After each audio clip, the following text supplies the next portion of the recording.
കരയരുതേ എന്ന വാക്കിനർത്ഥമില്ലാതായി. തളരരുതേ എന്ന് തകർന്നവരോട് പറയാൻ പേടി. കരയരുതേ എന്ന വാക്കിനർത്ഥമില്ലാതായി. തളരരുതേ എന്ന് തകർന്നവരോട് പറയാൻ പേടി.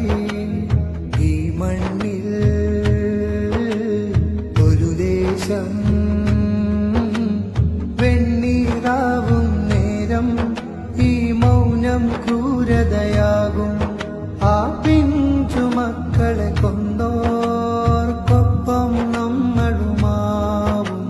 ശബ്ദമുയർത്തുക ജനങ്ങളെ, പ്രതികരിക്കുക ലോകമേ. ശബ്ദമുയർത്തുക ജനങ്ങളെ, പ്രതികരിക്കുക ലോകമേ.